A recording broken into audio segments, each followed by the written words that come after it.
sommes ravis et enchantés de vous présenter un illustre, bien sûr, que vous connaissez certainement, Samuel Champlain, qui va être présenté ce soir par Éric Thierry, qui a fait des recherches assez approfondies pour retrouver ces traces justement qui va nous permettre de voyager et d'aller sur un autre continent que l'on connaît très bien, qui se nomme bien sûr le Québec avec le Canada. Alors, je vous préviens tout de suite, je vais vous parler de Samuel de Champlain pendant, disons, une heure et demie, mais je suis absolument incapable de vous montrer les traits de son visage. Hein, tous les portraits que nous avons de Champlain sont des faux. Hein. Même celui qui figure sur l'affiche qui annonce ma conférence. Hein. Bon, ça, c'est un portrait qui date de 1870, qui a été peint par un peintre québécois. Mais on sait aujourd'hui que ce peintre québécois a utilisé comme modèle cet autre portrait qui a été aussi réalisé par un Québécois en 1854.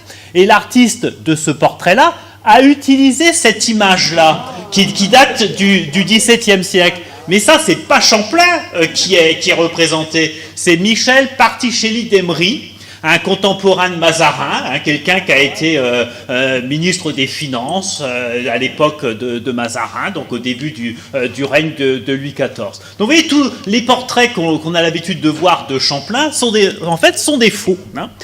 Les seuls portraits à peu près authentiques, bon, eh bien, ce sont en fait des autoportraits. Ce sont des représentations de silhouettes qu'on trouve dans les œuvres de Samuel de Champlain.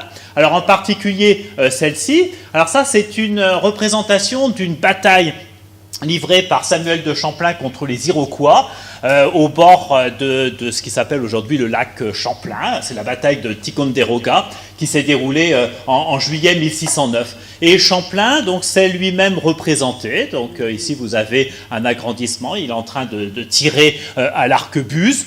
Bon, donc ça, c'est probablement Champlain. Alors attention, hein, Champlain avait fait un dessin.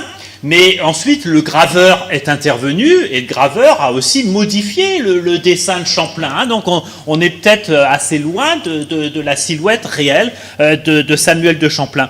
Alors, on a une deuxième représentation de Champlain, toujours dans ses voyages de 1613. Alors ça représente une bataille livrée par Champlain contre les Iroquois au bord du Richelieu, de la rivière Richelieu en 1610. Alors, Champlain, il s'est représenté ici. Et alors la légende nous dit le sieur de Champlain avec 5 des siens.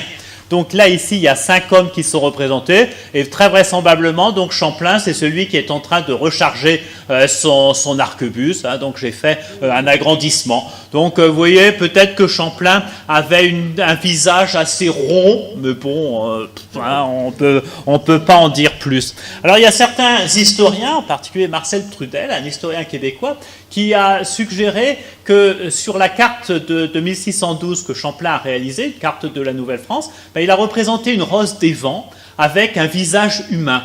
Alors, Marcel Trudel a dit, c'est peut-être que Champlain s'est représenté lui-même, hein, sous les traits du dieu Éole. Mais bon, là aussi, c'est une hypothèse. On retrouve un petit peu le visage rond qu'on a sur le dessin précédent. Mais bon, je ne peux pas vous en montrer plus.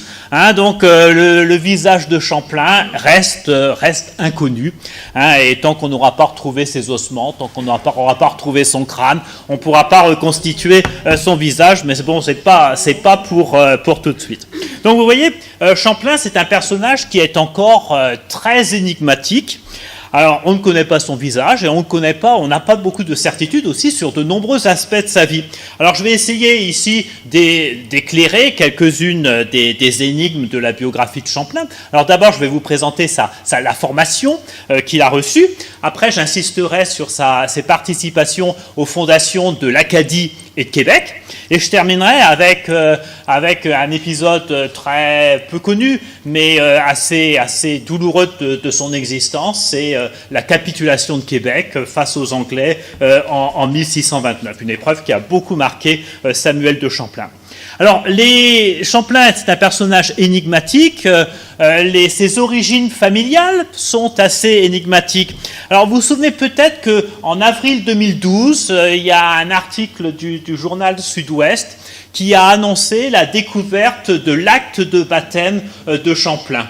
Donc, un généalogiste poitevin, M. Germe, a prétendu l'avoir retrouvé dans les registres du temple Saint-Yon, donc un temple protestant de La Rochelle. Alors, voilà une reproduction. Donc, ce registre, il est conservé aux archives départementales de la Charente-Maritime à La Rochelle. Alors, on peut lire ceci. Le vendredi 13e jour d'août 1574, a été baptisé Samuel, fils d'Antoine Chapelot et de Marguerite Leroy, parrain Étienne Paris, marraine Marie Rousseau. Voilà.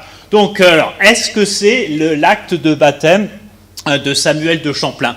Alors, on a des renseignements sur les parents de Champlain grâce à un autre document qui date de 1610 et qui est conservé aux Archives nationales à Paris. C'est son contrat de mariage, son contrat de mariage avec Hélène Boulet de 1610. Et dans son contrat de mariage, il est dit que Samuel de Champlain, sieur du dit lieu, est le fils d'Antoine de Champlain, qui est décédé, et qui était capitaine de marine, et de Marguerite Leroy. Donc vous voyez, alors il y a le prénom de Samuel qui correspond, il y a le prénom du père, Antoine, qui correspond, et il y a le prénom et le nom de famille de la mère qui correspondent, Marguerite Leroy. Bon, attention, Samuel, c'est un prénom qui est quand même assez répandu à La Rochelle à la fin du XVIe siècle. C'est un prénom très souvent porté par les protestants. Antoine, c'est un prénom très courant au XVIe siècle. Et Marguerite Leroy, à La Rochelle, c'était pas rare non plus. Il y avait beaucoup de Leroy et beaucoup de Marguerite. Et j'ai même retrouvé une Marguerite Leroy mariée avec un marchand rochelais en 1624. Donc, vous voyez, ces prénoms, le nom de famille de la mère, ce ne sont pas des preuves incontestables. C'était des prénoms et un nom de famille assez répandus à La Rochelle. Puis alors, le gros problème, c'est le nom de famille. Sur cet acte-là, c'est Samuel, fils d'Antoine Chapelot. Alors, Chapelot, c'est un nom de famille qui vient de Vendée, qui est encore assez répandu aujourd'hui dans l'ouest de la France. Un chapelot, c'est un petit chapeau. Alors, si Jean-Michel Germe, le généalogiste qui a découvert cet acte, s'il a fait le rapprochement avec Champlain, c'est parce que il sait qu'aux archives départementales de la Charente-Maritime, il y a un acte notarié qui date de 1573, et c'est un acte de vente d'une moitié de navire. Et cet acte, il est passé par un Antoine Chaplin, c'est H-2-P-E-L-I-N, pilote de navire à brouage. Alors, les gens ont l'habitude, les historiens ont l'habitude de dire que cet Antoine Chaplin, c'était Antoine de Champlain, le père de Samuel, puisqu'ils étaient à brouage, pilote de navire, le père était capitaine de navire, bon, ça pourrait coller. Mais bon, il ne faut pas oublier qu'il n'y a aucune preuve qui permet de dire que Antoine Chaplin était Antoine de Champlain. Et même celui qui a découvert l'acte, Marcel Delafosse, qui a été pendant très longtemps directeur des archives départementales de la Charente-Maritime, a dit qu'il n'y avait aucune preuve qui permettait de dire que cet Antoine Chaplin, pilote de navire à brouage, c'était bien le père de Samuel. Donc finalement, Jean-Michel Germe, il dit que cet acte de baptême, c'est l'acte de baptême de Samuel de Champlain, parce qu'il part du principe que Chapelot, ça ressemble beaucoup à Chaplin, et lui, il est persuadé que Chaplin, c'est Champlain. Bon, moi, je suis beaucoup plus sceptique, et entre Antoine de Champlain et Antoine Chapelot, il me semble qu'il y a quand même une différence qui est assez importante. Alors moi, je me suis intéressé au nom de famille de Champlain. Champlain. Et Samuel de Champlain, dans beaucoup de documents, il est dit sieur de Champlain, c'est sieur du dit lieu. Donc Champlain, c'est un nom de terre. Et donc moi je suis parti à la recherche des terres de France qui portent ce nom, qui s'appelle Champlain. Et il en existe. J'en ai retrouvé plusieurs. Et alors la plus intéressante, c'est une terre de Champlain qui se trouve dans l'actuel département de la Mayenne, donc en Bretagne. C'est pas très loin c'est au nord de Vitré, près de Saint-Pierre-des-Landes. Et à Saint-Pierre-des-Landes, vous avez donc aujourd'hui c'est une ferme qui s'appelle Champlain. Alors je suis allé sur place, j'ai fait des photos. Donc voilà cette terre de Champlain. D'ailleurs le nom est écrit ici. Alors ça, on a de la chance parce que cette terre est assez bien documentée et donc il y a plusieurs indices qui me permettent de croire que c'est là le berceau de la famille de Samuel de Champlain. Alors, Samuel de Champlain, vous avez peut-être remarqué que il porte un nom de terre, mais à ce nom de terre, il n'y a aucun patronyme qui est accolé. On ne le connaît qu'avec ce nom-là, Samuel de Champlain. Alors, j'ai eu l'occasion, quand j'étais étudiant, de travailler sur les bâtards de nobles. Et vous savez peut-être que les fils de nobles, les fils naturels de nobles, ils n'avaient pas le droit de porter le nom de leur père s'ils n'avaient pas été légitimés. Mais la coutume voulait, en particulier dans l'ouest de la France, qu'un noble qui avait un fils naturel lui donne le nom d'une de ses terres. Et donc, c'est l'hypothèse que je formule, je pense que le père de Samuel de Champlain, Antoine de Champlain, était un enfant naturel, était un fils naturel d'un noble. Et ce noble, je pense l'avoir identifié, les dates correspondent, je pense qu'il était le fils naturel de Jean de la Saugère, qui était seigneur de Champlain, donc près de Saint-Pierre-des-Landes, et ce Jean de la Saugère appartenait à une famille de la vieille noblesse angevine. Alors les bâtards, vous savez, à cette époque-là, au milieu du XVIe siècle, les bâtards nobles étaient extrêmement nombreux. Après la guerre de 100 ans, il y a eu ce qu'on appelle l'âge d'or des bâtards. Dans les familles de la noblesse, il y avait énormément d'enfants naturels. Et les enfants naturels, les fils en particulier, contribuaient au prestige d'une maison noble. Et ces enfants naturels n'étaient pas toujours reconnus, et donc ils n'étaient pas toujours légitimés, et donc ils devaient souvent se débrouiller pour s'établir dans la vie. Et ce Jean de la Saugère, donc seigneur de cette terre de Champlain, il était protestant, et il était très lié avec les marchands de Vitré. D'ailleurs, il a fait baptiser certains de ses enfants légitimes par le pasteur de Vitré. Donc il avait beaucoup de relations avec les marchands de Vitré. Et vous savez peut-être que les marchands de Vitré au XVIe siècle étaient extrêmement importants. Ils commercialisaient des toiles, des tissus, et en particulier des toiles de chanvre, et ils fournissaient des voiles à beaucoup de marines européennes, et en particulier aux Espagnols. Et donc il y avait tout un commerce des toiles de chanvre de Vitré qui était exporté par les marchands de Vitré jusqu'en Espagne, et même de là dans l'Amérique espagnole. Et les toiles de Vitré étaient exportées sur des navires de Saint-Malo. Donc les marchands de Vitré travaillaient avec les Malouins. Et donc, ce Jean de la Saugère, il a probablement, grâce à ses relations avec les marchands de Vitré, permis à son fils naturel, Antoine de Champlain, de faire l'apprentissage de la navigation sur des navires de Saint-Malo. Et donc, Antoine de Champlain a été amené très souvent à faire le voyage entre Saint-Malo et l'Espagne, en particulier l'Andalousie, Séville. C'était une route qui était très fréquentée par les marchands de Vitré. Et au retour d'Espagne, eh bien, les navires s'arrêtaient très souvent à Brouage pour faire le plein de sel qu'ils allaient ensuite revendre en Bretagne. Donc moi je pense, c'est une hypothèse que je formule, bon, on n'a pas beaucoup de documents, hein, et tant que j'aurai pas d'actes notariés prouvant exactement le lien entre la Saugère et Champlain, je ne peux pas être sûr de ce que je dis. Mais l'hypothèse que je formule, c'est que donc Antoine de Champlain était un fils naturel de la Saugère, probablement Jean de la Saugère, qu'il a fait l'apprentissage de la navigation sur des navires malouins, et il a participé donc à l'exportation des toiles de chanvre de Vitré. Et lors d'une escale à Brouage, eh bien, il a vraisemblablement connu celle qui allait devenir sa femme, Marguerite Leroy. Alors, Marguerite Leroy, la mère de Champlain, elle, c'est une fille de Brouage. Hein.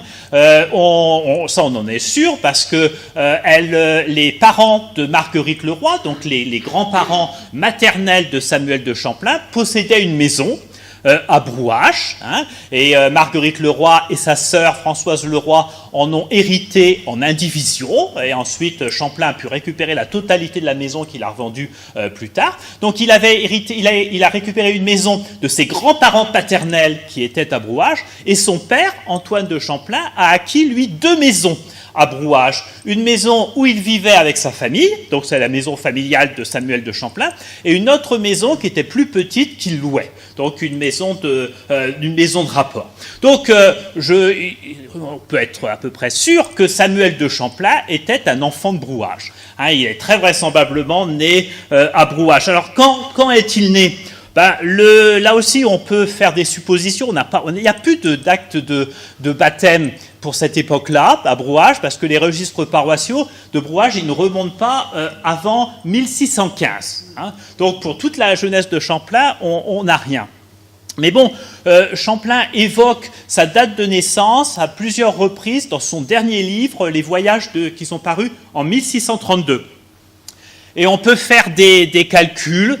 Et on peut supposer que Samuel de Champlain est né vers 1580. Hein, je pense que ça tient à peu près, hein, vers 1580. Alors, je pense que Champlain est né protestant, puisque d'ailleurs son prénom, hein, Samuel de Champlain, c'est un prénom qu'on rencontre surtout chez les protestants. Bon, il y a des catholiques qui le portent aussi, hein, mais bon, c'est surtout chez les protestants. Mais bon, toujours est-il que même s'il est né dans une famille protestante, ses parents ne sont pas restés protestants très longtemps, parce que vous savez que Brouage, à partir d'août 1577, c'est une place forte qui est contrôlée par les troupes catholiques. Hein. À partir de ce moment-là, à partir de 1578, Brouage appartient au roi Henri III. Bon, il a nommé un gouverneur à Brouage qui s'appelle donc François d'Épinay, sieur de Saint-Luc, qui est très catholique. Et ce François d'Épinay a fait appliquer avec beaucoup de rigueur à Brouage l'édit de Nemours de juillet 1585 qui interdit le culte protestant. Donc à partir de 1585 à Brouage, de toute façon, on ne pouvait plus pratiquer le culte protestant. Donc je pense que c'est à partir de ce moment-là que les parents de Samuel de Champlain se sont convertis au catholicisme. Donc même s'il est né dans une famille protestante, je pense qu'il a été élevé dans la religion catholique. Bon, de toute façon, les parents avaient intérêt à se faire catholique. La ville de Brouage est devenue très prospère dans les années 1580, en particulier à partir de 1586. Et Brouage, vous savez que c'est un port très prospère, c'est un endroit très important pour le commerce du sel. Il y a beaucoup de navires qui viennent d'Europe du Nord, des Pays-Bas, d'Allemagne, qui viennent chercher du sel à Brouage. Et en plus, il ne faut pas oublier que Brouage bénéficie de l'essor de la pêche à la morue. La pêche à la morue se développe dès le début du XVIe siècle, et la plupart des navires de pêche qui partent pêcher la morue sur les bancs de Terre-Neuve font escale à Brouage pour charger leur cale de sel. Donc c'est une ville assez prospère, c'est une ville cosmopolite, hein, on parle beaucoup de langues. Alors Samuel Champlain a grandi donc dans le port de Brouage. Bon, très tôt, il a été initié à la navigation, alors peut-être avec son père, Mais bon, son père semble être mort assez vite, hein. Mais il a été plus sûrement initié à la navigation par son oncle maternel, le mari d'une de ses tantes maternelles, qui s'appelle Guillaume Allen, et qui est un personnage, un provençal, qui est un personnage très important dans la biographie de Champlain.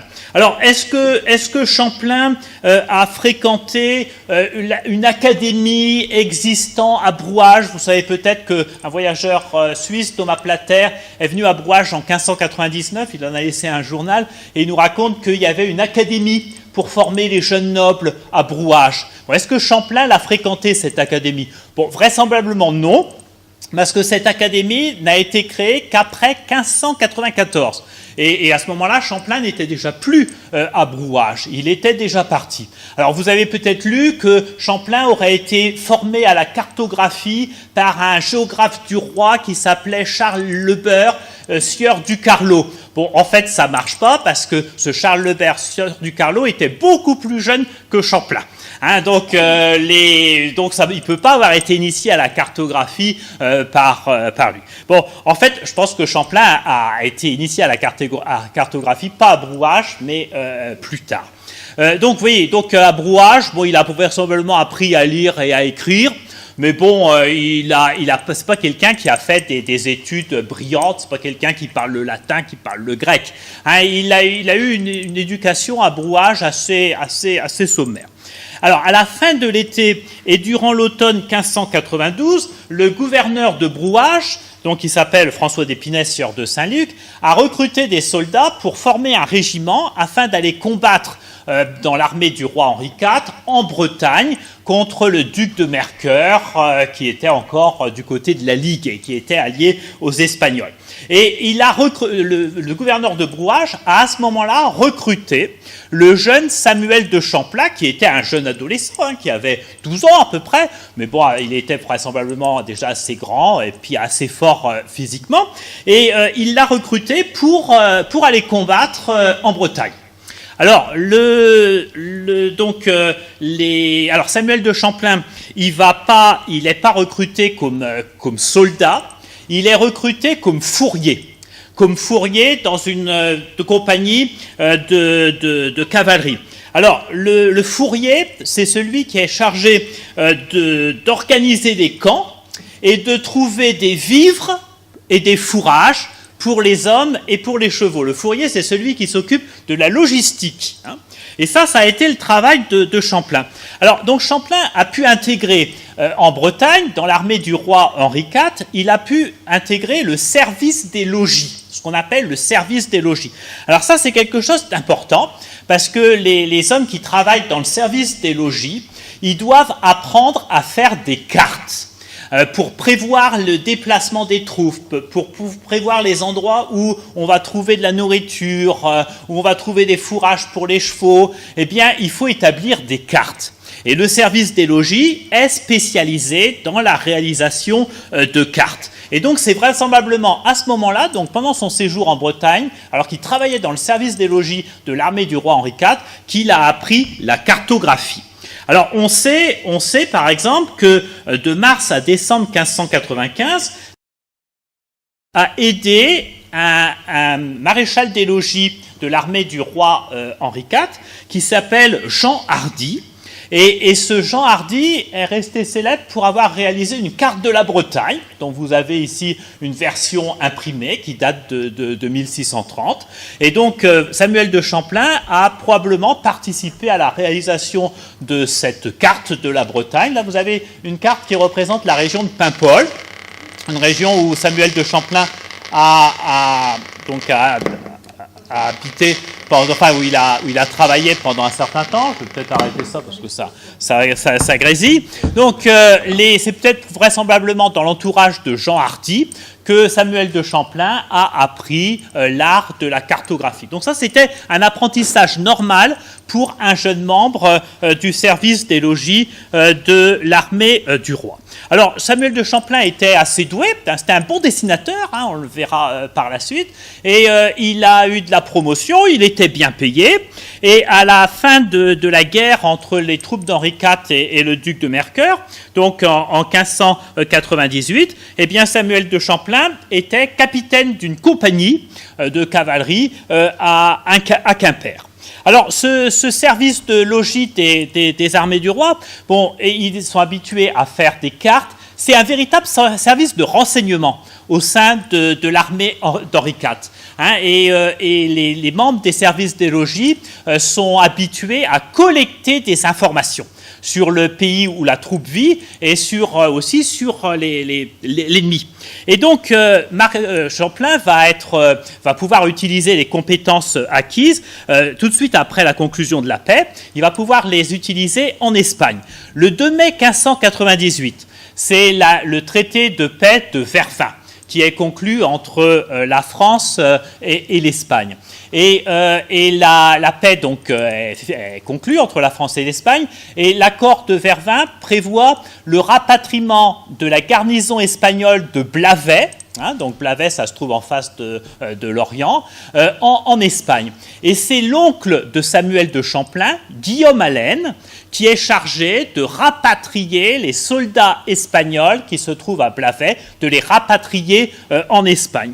Et Samuel de Champlain a fait le voyage avec son oncle, Guillaume Allen. Hein, donc voilà, là c'est une carte du trajet qu'ils ont fait. Donc la flotte est partie le 23 août 1598 de Blavet, donc c'est en face de Lorient, et ils sont allés jusqu'en Andalousie, jusqu'à l'embouchure du Guadalquivir, jusqu'à Sanlúcar de Barrameda. Non, je sais pas si ça marche. Non, c'est bon, c'est pas... Oui, bon. Alors, j'abandonne. Et vous m'entendez suffisamment bien. Alors, là, arrivé en Espagne, à Sanlúcar de Barrameda, bon, Champlain était à bord d'un navire qui était dirigé par son oncle, un navire qui s'appelait le Saint-Julien. Et vous savez peut-être que les Espagnols avaient un gros problème à cette époque-là, c'est qu'ils n'avaient pas suffisamment de bateaux. Et chaque année, ils envoyaient une flotte en Amérique, dans l'Amérique espagnole, pour ramener toutes les matières précieuses d'Amérique, de l'or et de l'argent. Mais ils n'avaient pas suffisamment de navires.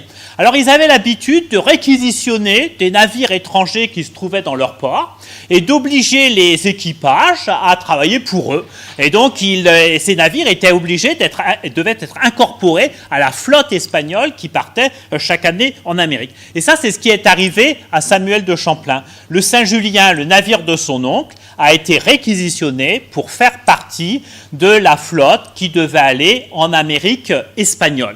Et donc Samuel de Champlain a été amené à faire un voyage dans l'Amérique espagnole. Alors bon, il ne va pas partir tout de suite parce qu'il faut que la flotte se prépare. Il va séjourner pendant plusieurs semaines à Sanlúcar de Barrameda, donc c'est dans l'embouchure du Guadalquivir, c'est au sud de Séville. Et comme par hasard, eh bien, il retrouve des compatriotes à Sanlúcar de Barrameda, et en particulier, il y a toute une colonie de marchands bretons, de marchands qui viennent de Vitré. Et Champlain va passer plusieurs semaines avec ces marchands de Vitré. Et c'est peut-être pas dû au hasard. Hein, il avait peut-être des liens familiaux avec certains de ces marchands. Il y avait des gens qui devaient connaître sans doute son père et peut-être sa famille paternelle. Alors ça, ce sont les halles de Sanlúcar de Barrameda. Ce sont des halles qui étaient fréquentées par des marchands bretons, et en particulier des marchands de Vitré. Alors, la flotte espagnole, avec le navire de Guillaume Allen, avec à son bord Samuel de Champlain, a quitté Sanlúcar de Barrameda le 3 février 1599. Alors, ils ont traversé l'Atlantique. Bon, ils sont arrivés devant la Désirade. Bon, ils ont fait une escale à la Guadeloupe.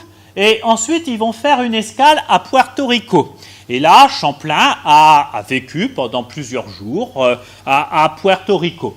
Ensuite, la flotte a continué son trajet. Bon, elle s'est scindée en plusieurs groupes. Et Samuel de Champlain va séjourner à Veracruz, au Mexique. Alors là, ça va être son plus long séjour. Il va séjourner à Veracruz du 1er mai au 29 juin 1599. Ensuite, il va repartir avec le reste des navires espagnols. Il va repartir en direction de Cuba. et il va séjourner à La Havane pendant aussi quelques mois. Il va séjourner à La Havane d'août 1599 jusqu'au 6 janvier 1600. Et ensuite, il a pu reprendre avec la flotte espagnole le chemin de l'Espagne, et il est rentré à Cadix, en Espagne, donc le 26 février 1600. Alors, Champlain va séjourner pendant plusieurs mois en Espagne, à Cadix, de février 1600 à juillet 1601. Et pendant son séjour à Cadix, il a rédigé un récit de son voyage dans l'Amérique espagnole. Alors, ce récit, il n'a pas été imprimé du vivant de Champlain. Il est resté manuscrit, et on possède 3 manuscrits de ce récit. Alors ça, c'est la copie que je vous présente, c'est une copie en couleur. C'est la plus belle. Elle, je trouve aujourd'hui aux États-Unis, elle est conservée à Providence dans une bibliothèque d'université américaine, donc Providence dans le Rhode Island. Et on a 2 autres manuscrits, 2 autres copies manuscrites de ce récit de Champlain qui se trouvent en Italie. Il y en a une à Turin et il y en a une à Bologne. Alors celle que je vous présente, c'est la plus belle parce qu'elle est en couleur. Alors Champlain raconte il fait le récit de son voyage. Alors, le problème, c'est qu'il invente des étapes de son voyage. Parce que vous vous souvenez peut-être de la carte que je vous ai présentée. Là, j'ai mis en trait continu voyage très probable et en pointillé voyage peu probable. Donc, il évoque des étapes de son voyage que vraisemblablement il n'a pas pu faire. Ça ne colle pas avec ce qu'on sait sur le récit, parce qu'on a des archives espagnoles. Bon, il y a des choses qui ne collent pas. Donc il a exagéré un petit peu. Bon, en fait, il n'a pas beaucoup... Il a dû rester à bord du navire sur lequel il se trouvait.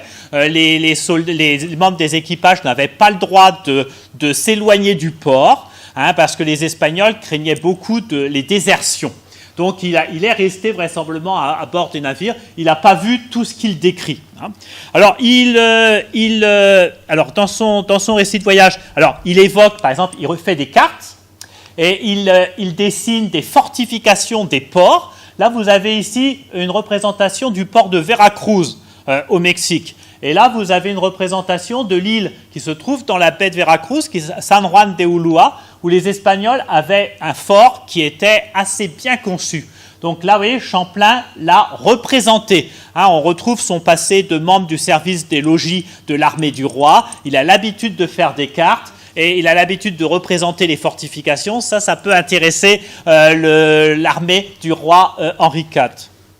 Vous avez, sinon, il évoque également les ressources que peuvent procurer l'Amérique espagnole du point de vue de la nourriture.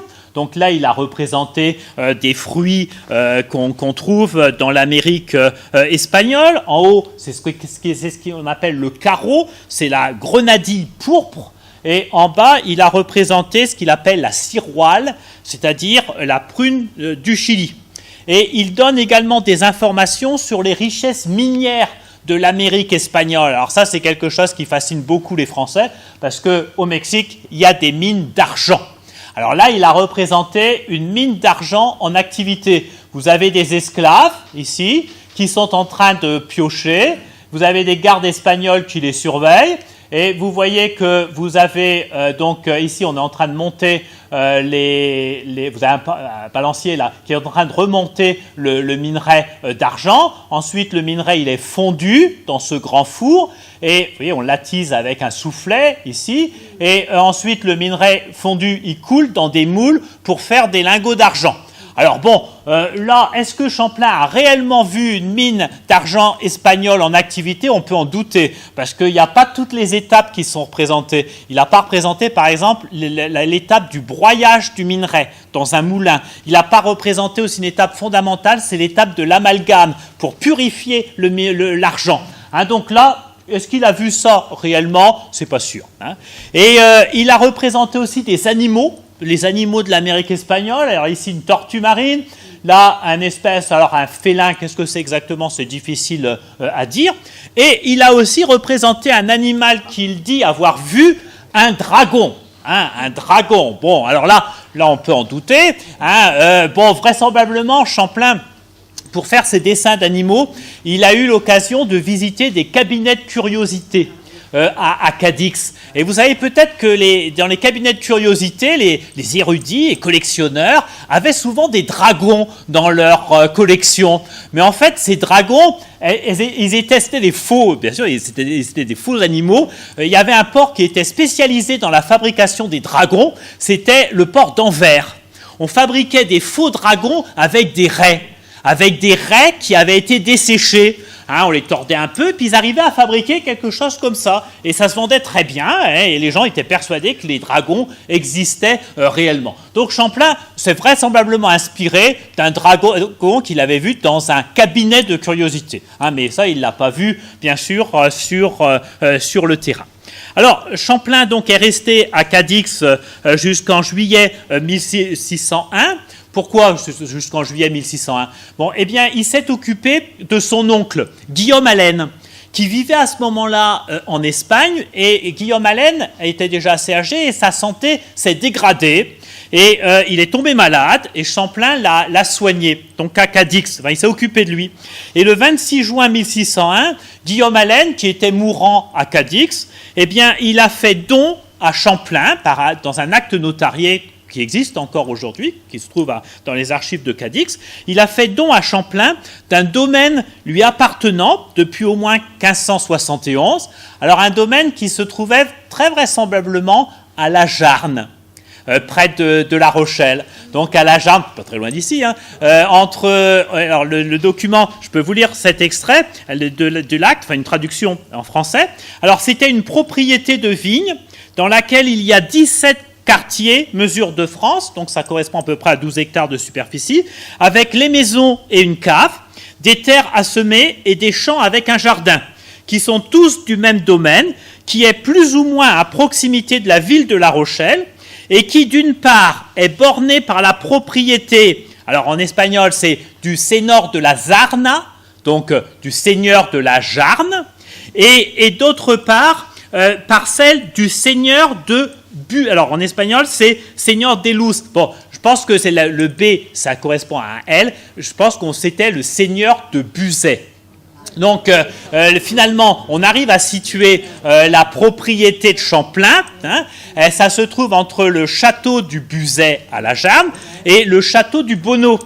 Qui se trouve, le château du Boineau, qui se trouve juste à côté. Et si vous y allez, j'y étais là tout à l'heure avant de venir ici, il y a encore une maison à cet endroit-là, donc qui peut-être a été construite sur les restes de la maison qui a appartenu à Samuel de Champlain. Donc je pense que le domaine qui lui a été légué par son oncle en 1601, c'était un domaine qui se trouvait à La Jarne. Voilà. Et alors Samuel de Champlain, ensuite, pendant l'été 1601, il est revenu en France. Bon, son oncle est mort. Son oncle est mort à Cadix entre le 26 juin et le 2 juillet 1601. Et tout de suite après la mort de son oncle, eh bien, Champlain est revenu en France. Il est revenu très vraisemblablement à Brouage, où était encore sa mère.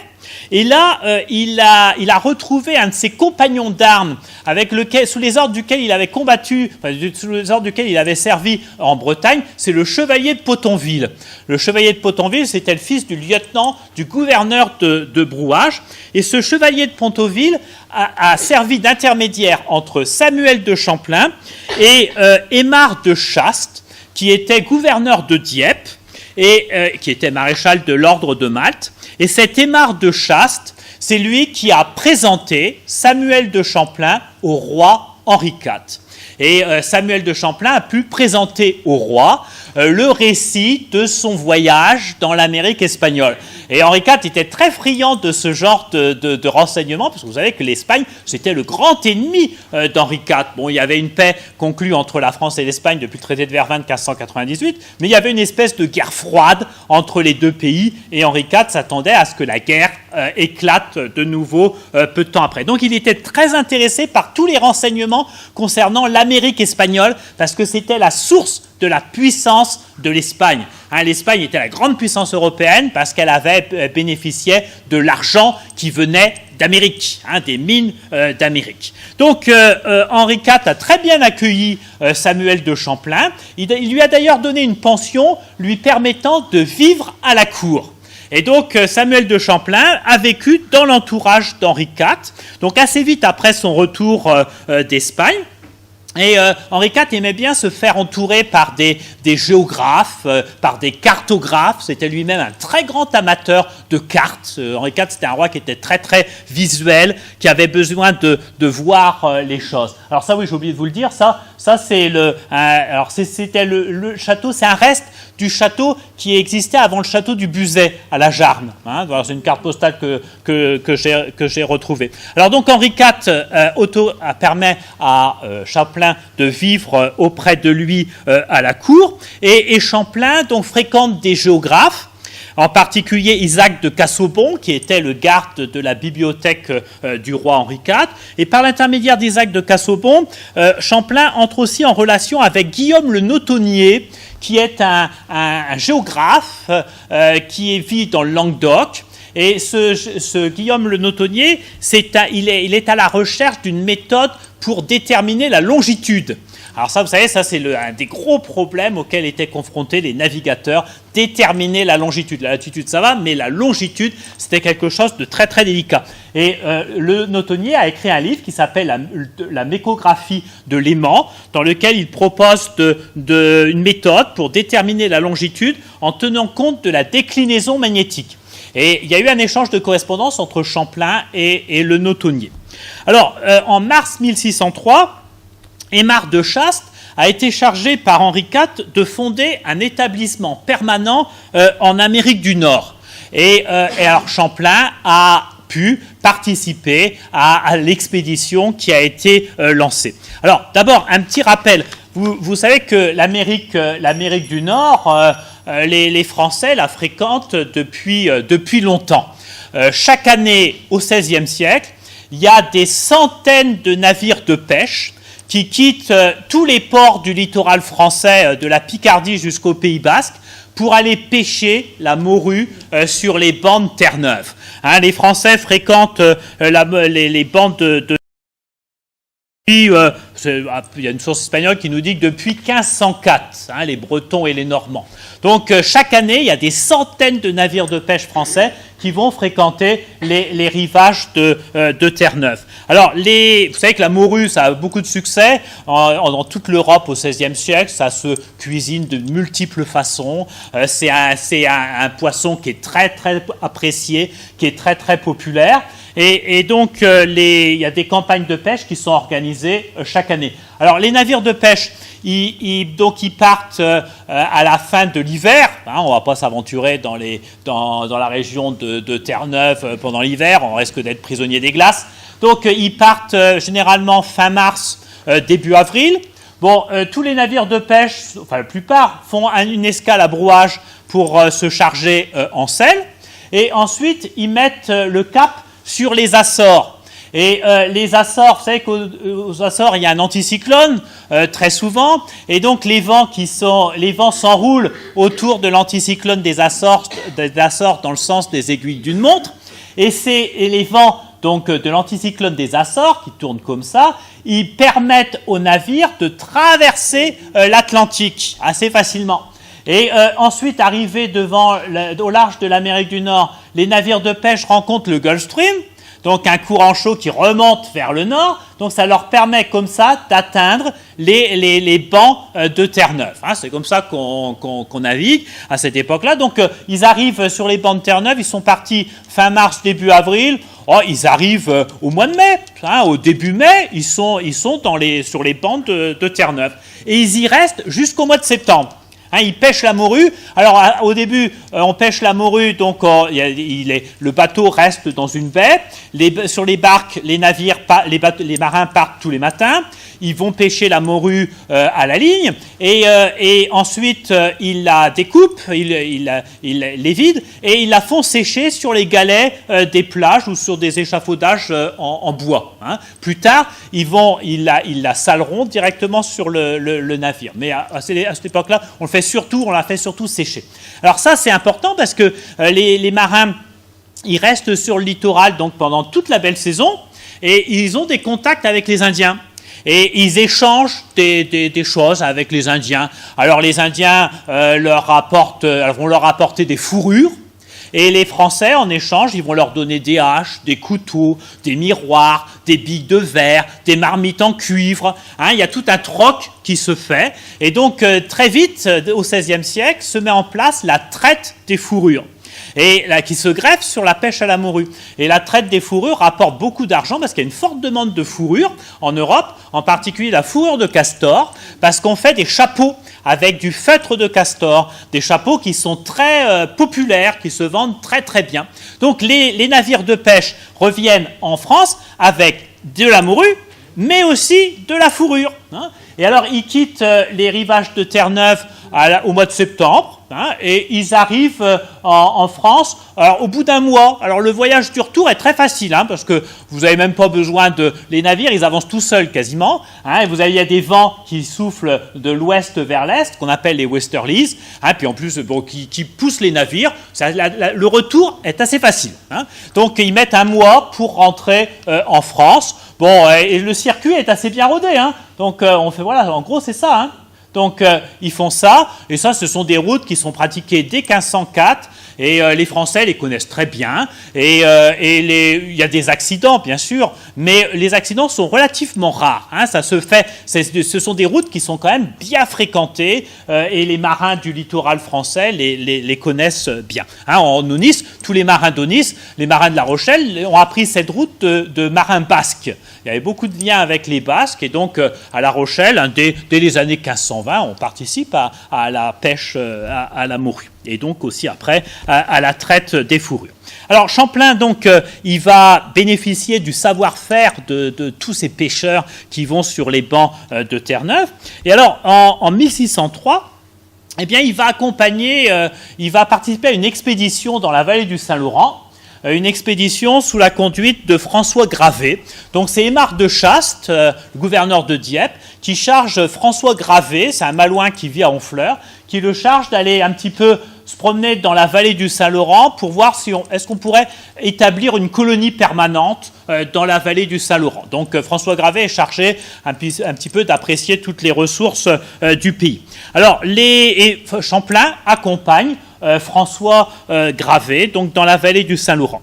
Alors, ils arrivent le 26 mai 1603 à Tadoussac, ici, à l'endroit où le Saguenay se jette dans le Saint-Laurent. Là, Champlain et Gravé rencontrent des Indiens montagnais. Les montagnais sont des vieux alliés des Français, ils sont bien accueillis. Et l'alliance entre les Français et les montagnais est même resserrée lors de cette rencontre à Tadoussac. Ensuite, Champlain et François Gravé partent remonter le Saint-Laurent. Et alors, ils vont aller jusqu'à Montréal, et puis l'emplacement de l'actuelle ville de Montréal, qui n'existe pas encore. Et là, à Montréal, ils sont confrontés aux rapides, les rapides de la Chine. Et là, ils ne peuvent pas passer.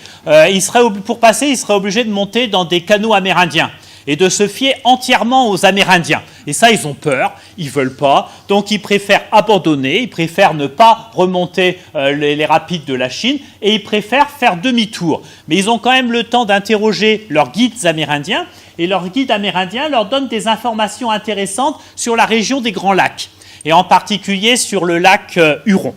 Alors, le Champlain et Gravé s'apprêtent à rentrer en France. Mais avant de rentrer en France, à la fin du mois d'août 1603, ils font une escale en Gaspésie pour charger le navire en morue. Et là, en Gaspésie, ils rencontrent un malouin qui s'appelle Jean Sarcel, sieur de Prévert. Et ce malouin leur raconte qu'il a eu l'occasion d'aller en Acadie avec des Indiens Micmac, et en particulier dans la baie de Fundy, ici. Et il raconte qu'il a vu dans la baie de Fundy, donc en Acadie, il a vu des mines d'argent et de cuivre. Donc il y a des mines d'argent et de cuivre en Acadie. Alors Champlain et Gravé sont très contents d'entendre ça. Ils rentrent en France et ils se précipitent auprès du roi Henri IV pour lui annoncer qu'il y a des mines d'argent et de cuivre en Acadie. Alors entre-temps, Aymar de Chaste est mort, et François Gravé et Samuel de Champlain s'arrangent pour faire nommer par Henri IV un remplacement à Aymar de Chaste, un nouveau lieutenant général en Nouvelle-France. Et ce nouveau lieutenant général en Nouvelle-France, qui est nommé par Henri IV en novembre 1603, c'est Pierre Dugas de Mons. Vous en avez peut-être déjà entendu parler. Pierre Dugas de Mons, il est originaire de Royan. Donc c'est quelqu'un d'ici. Et donc Pierre Dugas de Mons est nommé lieutenant général en Nouvelle-France et il est chargé par Henri IV de créer une colonie permanente en Acadie. Alors pour soutenir Pierre Dugas de Mons, pour encourager le roi à lancer la colonisation de l'Acadie, eh bien Champlain publie un livre en 1603 qui s'appelle « Des sauvages » ou « Voyage de Samuel Champlain de Brouage » fait en la France Nouvelle l'an 1603. Donc c'est le récit de son expédition dans la vallée du Saint-Laurent. Et dans ce livre, Champlain dit qu'il y a des mines de cuivre et d'argent en Acadie. Donc il faut absolument coloniser l'Acadie. Voilà. Alors Champlain donc va participer à la fondation de l'Acadie. Alors je vous présente la carte. Donc ce qu'on appelle l'Acadie, c'est toute cette région-là. Donc aujourd'hui, c'est la province canadienne de la Nouvelle-Écosse, la province canadienne du Nouveau-Brunswick, essentiellement. Et donc, il y a une expédition qui est menée en 1604, au printemps 1604, qui est dirigée par Pierre Dugas de Mons. Et cette expédition, elle va s'installer, elle va créer une colonie sur une petite île qui se trouve, alors la petite île que vous voyez ici, qu'on appelle l'île Sainte-Croix, et c'est une petite île qui se trouve donc ici. Alors, pour vous donner, dans la rivière Sainte-Croix, alors pour vous donner une petite idée, aujourd'hui la frontière entre les États-Unis et le Canada passe par cette petite rivière Sainte-Croix. Donc ici, au sud, on est dans l'État américain du Maine, et au nord, on est dans la province canadienne du Nouveau-Brunswick. Et la frontière passe au milieu de la rivière et la petite île sur laquelle les Français vont s'installer, aujourd'hui, elle est aux États-Unis, donc dans l'État américain du Maine. Alors, les Français vont s'installer là. Alors, on a des représentants, c'est encore un dessin de Champlain. Alors, vous voyez, ils vont construire des jardins, ils vont construire une habitation, un véritable petit village sur cette petite île Sainte-Croix. Alors là, ici, on a une vue plus précise de l'habitation de l'île Sainte-Croix. Alors, vous voyez, les maisons, ce sont donc des petites maisons. Les hommes vont pouvoir vivre par groupe de 5-6, chaque groupe dans une petite maison. Les petites maisons sont dispersées autour d'une place centrale qu'on a ici, avec un arbre au milieu. Bon, le chef de la colonie, le Pierre Dugas de Mons, il vit ici. Lui, il a le droit à une maison un petit peu plus conséquente. Et Champlain, lui, il vit dans cette petite maison-là. Alors, vous remarquerez que ici, vous avez la cuisine. La cuisine pour préparer le repas se trouve à proximité, en bordure de l'île. Et de même que le four à pain. Le four à pain est ici. Donc, ils sont à l'écart parce qu'on craint les incendies. Les maisons sont des maisons qui sont en torchis et en bois, donc ils peuvent flamber assez facilement. Donc, la cuisine et le four à pain sont à l'écart. Et donc, c'est là que Champlain va vivre son premier hiver au Canada. Alors, il n'a jamais hiverné au Canada et il va être servi parce que son premier hiver au Canada va être très très rude. Dès le 6 octobre 1604, il a commencé à neiger. Et la neige est tombée jusqu'en avril 1605, d'octobre en avril.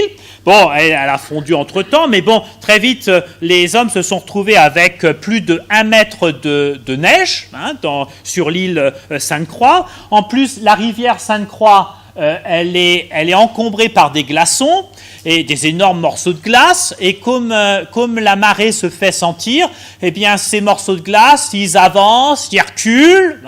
Donc, ça rend la navigation très, très périlleuse. Alors, l'hiver se révèle vite catastrophique. Les bâtiments sont extrêmement dispersés. Donc, les hommes, quand ils doivent aller manger, quand ils doivent aller chercher leur repas, ils sont obligés d'aller à la cuisine ici. Et ils ne peuvent pas manger sur place parce que c'est trop petit. Donc, ils sont obligés de revenir dans leur maison avec leur repas. Il a largement eu le temps de refroidir. Et en plus, vous voyez que chaque maison a sa cheminée. Mais pour chauffer toutes ces petites maisons, il faut énormément de bois. Or, les colons, ils ont eu la mauvaise idée de couper la plupart des arbres de leur île, donc ils sont obligés d'aller de l'autre côté, sur les rives de la rivière Sainte-Croix, pour aller chercher, donc ils sont obligés d'aller sur les rives pour aller chercher du bois. Et quand ils traversent la rivière, eh bien, ils doivent slalomer entre les blocs de glace, donc c'est extrêmement délicat. Il y a aussi le problème de l'eau douce. Il n'y a pas d'eau douce sur l'île, l'eau n'est pas potable, les hommes tombent malades. Et donc, ils sont obligés d'aller chercher de l'eau douce sur les rives. Donc, finalement, le choix de cet emplacement se révèle catastrophique. Et très vite, eh bien, il y a des hommes qui tombent malades, et qui tombent malades du scorbut. Le scorbut, c'est une maladie qui est provoquée par une carence en vitamine C, ce qui provoque les dents se déchaussent, ça provoque des hémorragies internes, ça provoque la mort, finalement. Et il y a 79 colons sur l'île Sainte-Croix, et pendant le premier hiver, eh bien, il y en a 35 ou 36 qui meurent du scorbut. Donc, vous voyez, presque la moitié de la colonie. Alors, ils sont enterrés dans un petit cimetière qui se trouve ici. Et ce petit cimetière, il a été fouillé par les archéologues américains à plusieurs reprises, et les dernières fouilles ont eu lieu en 2003. Et les archéologues américains ont retrouvé 25 corps. 25 corps, donc sur les 35 ou 36. Il y a eu beaucoup d'érosion, et le cimetière a été abîmé par l'érosion, et donc il y a beaucoup de squelettes qui ont disparu. Et il y a un squelette qui est particulièrement intéressant, c'est celui-là. Donc vous voyez, on voit que le crâne a été scié. Le crâne a été scié. Alors ça, les médecins légistes qui ont étudié ce crâne, ils pensent que c'était le crâne d'un adolescent qui avait à peu près 17 ans, et qui est mort du scorbut, parce qu'on voit bien à l'intérieur du crâne les lésions laissées par le scorbut. Et les médecins, le chirurgien de la colonie, il y avait plusieurs chirurgiens dans la colonie, ils ont essayé de comprendre les raisons du scorbut. Et donc, ils ont pratiqué des dissections. Ils ont ouvert des cadavres de gens morts du scorbut, et donc celui-là. Vous voyez, on voit la dissection qui a été l'ouverture du crâne qui a été pratiquée par le chirurgien de la colonie. Ils essayent de comprendre cette maladie, ils essayent de trouver des remèdes, mais bon, ils ne vont pas y parvenir. Donc finalement, ce premier hiver sur l'île Sainte-Croix se révèle catastrophique, et donc dès l'été 1605, la colonie de l'île Sainte-Croix a déménagé, et elle est allée s'installer en face de l'autre côté de la baie de Fundy, à Port-Royal. Alors c'est un endroit qui est plus sympathique, aujourd'hui donc c'est en Nouvelle-Écosse. Donc vous voyez, ils vont s'installer à l'intérieur des terres, au bord d'une baie, la baie d'Annapolis, qui se trouve ici. Et ils vont s'installer ici. Voilà l'habitation des Français. Alors, on a une vue un petit peu plus... Tout ça, ce sont des dessins faits par Samuel de Champlain. Il dessinait très bien. Alors, vous voyez, là, ils ont changé complètement le plan. C'est terminé, le petit village avec toutes les maisons dispersées. Là, tous les bâtiments sont regroupés autour d'une cour fermée.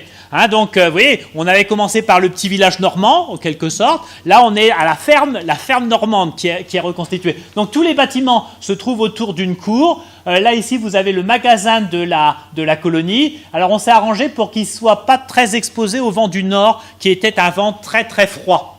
Et là, ce bâtiment, il dispose d'une cave, tandis que sur l'île Sainte-Croix, ils n'avaient pas pu faire de cave parce qu'ils étaient tombés tout de suite sur le granit. Tandis que là, le sous-sol le permet. Alors, il y a quelques éléments de fortification, mais pas tellement, parce qu'on ne craint pas les attaques des Indiens. Les Indiens sont des alliés, là, ce sont les Micmacs, ce sont des alliés des Français. On craint surtout une attaque européenne, venant par la baie. Donc c'est pour ça que les fortifications se trouvent uniquement devant. Il y a un fossé, mais le fossé, il a été creusé pour améliorer le drainage. Alors vous voyez que le dessin de la côte est extrêmement précis. C'est très bien fait. Et ça, ici, je vous ai mis une carte d'un cartographe normand qui s'appelle Levasseur et qui date de 1601. Et vous remarquerez, alors là, ici, vous avez l'île du Cap-Breton, vous remarquerez que sur la carte de 1601, on ne voit pas la baie de Fundy. La Nouvelle-Écosse ne se détache pas du Nouveau-Brunswick, tandis que sur la carte de Champlain, on voit bien la baie de Fundy qui est dessinée, et on voit bien que la péninsule de la Nouvelle-Écosse se détache du Nouveau-Brunswick. Donc, vous voyez, Champlain a fait faire des progrès importants à la cartographie de l'Amérique du Nord-Est, et tout ça sans GPS. Donc, c'était un très bon cartographe. Regardez, voilà un agrandissement. Donc, vous avez aussi ici l'île Sainte-Croix qui est représentée, Port-Royal qui est représenté. Donc, vous avez tous les petits îlots qui sont dessinés. Donc, c'est une carte qui est quand même très, très bien faite et extrêmement précise. Alors, Champlain n'a pas pu demeurer plus longtemps en Acadie parce que la compagnie de Dugas de Mons, qui finançait toutes ces expéditions grâce à un monopole de la traite des fourrures, elle a commencé à avoir de gros soucis. Pendant l'été 1606, des navires de la compagnie de Pierre Dugas de Mons ont été attaqués dans la vallée du Saint-Laurent, devant Tadoussac, par un navire hollandais. Et donc, la compagnie commerciale de Dugas de Mons a subi des pertes assez importante. Elle a été, finalement, les associés ont préféré se séparer parce qu'ils perdaient trop d'argent. Et le roi Henri IV, le 17 juillet 1607, a révoqué le monopole de la traite des fourrures dont bénéficiait Pierre Dugas de Mons. Donc à ce moment-là, où les fourrures sont quand même beaucoup plus abondantes. Et Samuel de Champlain va participer dès 1608 à une nouvelle expédition, mais cette fois-ci dans la vallée du Saint-Laurent. Et alors Champlain, il connaît l'endroit parce qu'il y est allé en 1603. Et il se souvient du site de Québec. Québec, là vous avez une vue satellite. Ça, c'est la vallée du Saint-Laurent. Et vous voyez que la vallée du Saint-Laurent se rétrécit au niveau de Québec. Ici, vous avez l'île d'Orléans. Québec se trouve là. Et vous voyez qu'il y a un rétrécissement de la vallée du Saint-Laurent au niveau de Québec. Donc Champlain choisit de créer une colonie là où le Saint-Laurent se rétrécit. Pourquoi ? Parce que ça permettra, en mettant des canons à Québec, on pourra empêcher les navires européens qui veulent faire la traite de la fourrure d'avancer plus loin, de remonter le Saint-Laurent. Et ça permettra aux Français d'avoir le monopole de la fourrure. Les Indiens qui vivent là, les Algonquins, les Montagnais, ils pourront venir échanger leur fourrure uniquement avec les Français à Québec. C'est le calcul que fait Champlain. Donc, en juillet 1608, les Champlain et ses compagnons vont créer Québec. Alors ça, c'est une vue actuelle, bien évidemment. Vous reconnaissez le château Frontenac, tout ça, c'est un hôtel qui date du 19e siècle. Et les Français vont s'installer ici, dans la ville basse de Québec. C'est là que la première habitation de Québec va être construite, à l'emplacement d'une église que vous connaissez peut-être, si vous y êtes déjà allé, c'est Notre-Dame des Victoires, qui se trouve dans la ville basse de Québec. Eh bien, la première habitation de Québec a été construite là, à l'emplacement de cette église. Alors, cette première habitation de Québec, voilà une représentation dessinée par Champlain. Alors là, vous voyez, c'est un château fort. C'est une forteresse. C'est plus un petit village, c'est plus une ferme, c'est une forteresse avec des éléments de fortification assez importants. Vous avez des canons qui sont représentés. Donc l'objectif de cette forteresse, c'est d'empêcher les Européens de remonter le Saint-Laurent et d'avoir ainsi accès aux fourrures des Algonquins et des Montagnais. Donc là, on a une véritable petite forteresse. Alors là, Champlain va vivre un nouvel hiver, son premier hiver à Québec. Alors ça va être aussi un hiver qui va être quand même assez rude, puisque il y a vous avez à peu près la moitié des colons qui sont vous avez un grand nombre des colons qui sont morts. Il y avait 27 hommes. Donc Champlain et ses hommes, ils étaient 27 en tout, et il y en a 20 qui sont morts pendant l'hiver 1608-1609. Alors ils ne sont pas tous morts du scorbut, il y en a beaucoup qui sont morts de la dysenterie, parce qu'ils avaient mangé des anguilles mal fumées par les Indiens.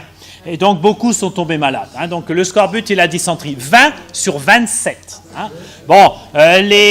Après, dans les hivers suivants, les pertes vont être tout de suite beaucoup moins importantes. Mais l'hiver a quand même été très très rude. Alors à ce moment-là, quand Champlain s'installe à Québec, il est confronté à un autre problème, c'est la nécessité de resserrer les alliances avec les Indiens. À Québec, ce sont les Montagnais qui vivent là. Les montagnais, ils vivent à Tadoussac, ils vivent aussi à Québec. Et les montagnais, ils veulent que les Français viennent les aider à combattre leurs vieux ennemis qui sont les Iroquois. Les Iroquois qui vivent au sud, et en particulier dans la région du lac Champlain. Les Français ont toujours tergiversé. Les Français n'ont jamais voulu aider les montagnais à lutter contre les Iroquois. Mais là, les montagnais, ils commencent à se montrer de plus en plus pressants. Et comme Champlain vit sur place, il vit chez eux, il a intérêt à leur donner satisfaction. Donc finalement, pendant l'été 1609, Champlain est obligé de participer à une expédition contre les Iroquois. Alors il va les combattre aux côtés des montagnais et puis aussi de leurs alliés algonquins qui vivent là et même des alliés hurons. Donc il participe à sa première expédition contre les Iroquois pendant l'été 1609. Alors il va remonter le Richelieu, il remonte le Saint-Laurent. Il va remonter la rivière Richelieu et il va atteindre le lac qui porte aujourd'hui son nom, le lac Champlain, donc dans le Vermont aux États-Unis, et il va remonter jusqu'à Ticonderoga qui se trouve là. Et là, en juillet 1609, eh bien, il va remporter une victoire avec ses alliés amérindiens. Il va remporter une victoire contre les Iroquois. Alors, ce qui a fait toute la différence, c'est l'usage des armes à feu. Les Français ont des arquebuses à rouet, en particulier Champlain et ses deux hommes. Il n'y a que 3 Français qui ont accepté de l'accompagner. Les autres ont eu peur, ils ont fait demi-tour. Il n'y a que ils ne sont que 3, les Français.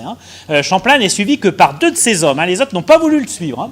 Et donc, Champlain joue un rôle décisif. Donc, il abat des chefs iroquois.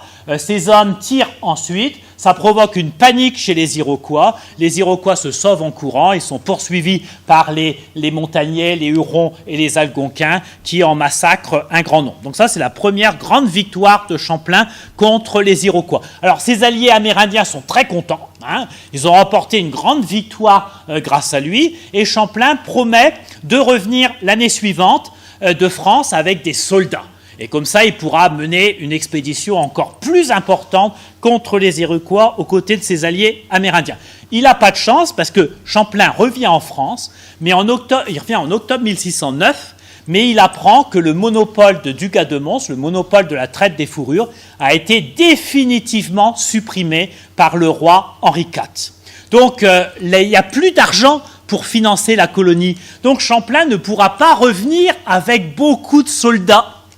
Alors, il revient au printemps 1610, il revient dans la vallée du Saint-Laurent, mais tout seul, sans soldats. Bon, il participe quand même à une nouvelle expédition contre les Iroquois. Alors ça, c'est toujours la même vue. Alors, une nouvelle expédition. Alors, cette fois-ci, ils s'apprêtent aussi à remonter encore le Richelieu. Mais bon, ils ne vont pas aller très loin parce qu'à l'endroit où le Richelieu se jette dans le Saint-Laurent, ils rencontrent un groupe d'Iroquois qui s'est déjà fortifié. Vous voyez, les Iroquois, ils sont là. Ils ont déjà construit un fort avec des troncs d'arbres. Et donc Champlain, les Français qui l'accompagnent et leurs alliés montagnais, algonquins et hurons vont attaquer les Iroquois. Alors bon, les Iroquois se sont bien barricadés. Alors Champlain suggère d'abattre un arbre pour casser la palissade des Iroquois. Les Français, avec leurs armes à feu, peuvent s'approcher et tirer entre les troncs d'arbres et ainsi provoquer la mort de la plupart des Iroquois. Voilà. Ça, c'est la deuxième grande victoire de Champlain. Champlain qui est vraisemblablement représenté ici. Voilà, il est en train de recharger son arquebuse. Alors ça, c'est en 1610. Alors les Iroquois, donc les Iroquois ont été vaincus une seconde fois. Champlain est assez content. Bon, il a été blessé à l'oreille quand même, il a reçu une flèche, mais bon, la blessure n'est pas très grave. Et il espère pouvoir revenir l'année suivante de France avec des soldats pour être encore plus efficace. Mais il n'a pas de chance, parce que le 14 mai 1610, Henri IV est assassiné à Paris. Et donc, Champlain l'apprend.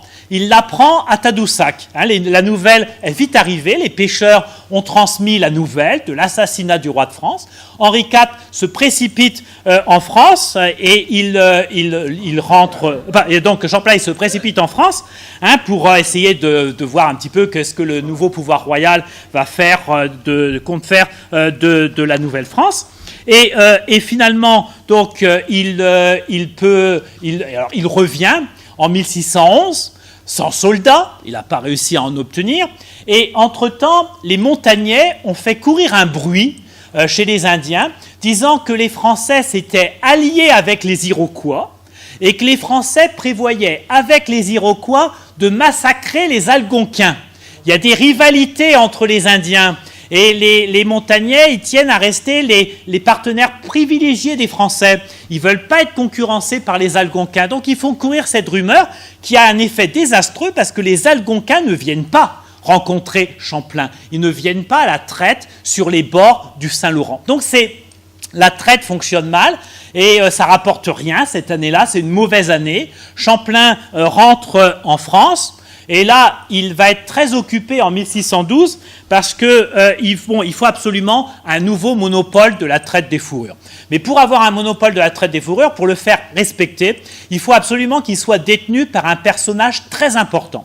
Donc un grand du royaume, un prince. Et donc en 1612, Champlain fait des démarches à la cour pour que le prince de Condé, qui est un cousin du roi Louis XIII, soit nommé lieutenant général de la Nouvelle-France avec un monopole de la traite des fourrures. Ça se fait, il l'obtient en novembre 1612. Mais toutes ces négociations l'ont empêché de retourner en Nouvelle-France. En 1612, il n'est pas en Nouvelle-France. Alors, les Indiens qui l'attendaient pour faire une nouvelle expédition contre les Iroquois, ils sont de nouveau déçus et ils commencent à lui en vouloir. Alors, quand Champlain revient donc en 1613 en Nouvelle-France, il a comme projet d'atteindre la mer du Nord. Je simplifie, mais il y a eu l'expédition d'Henry Hudson, un Anglais qui a découvert la baie d'Hudson. Champlain le sait, et il veut essayer d'atteindre la baie d'Hudson en remontant la rivière des Outaouais.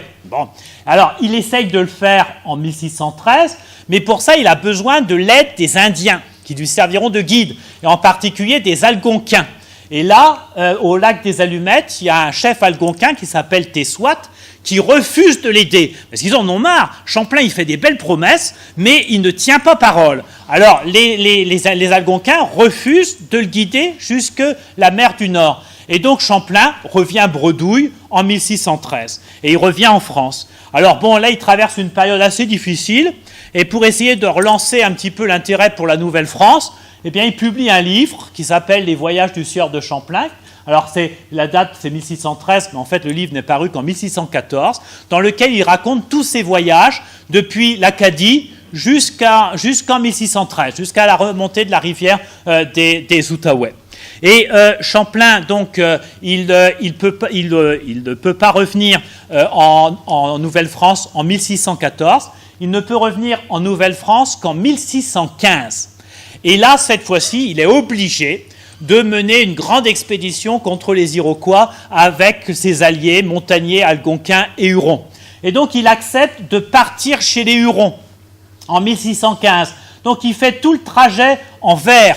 Il remonte la rivière des Outaouais, il atteint la baie Georgienne, donc une partie du lac Huron.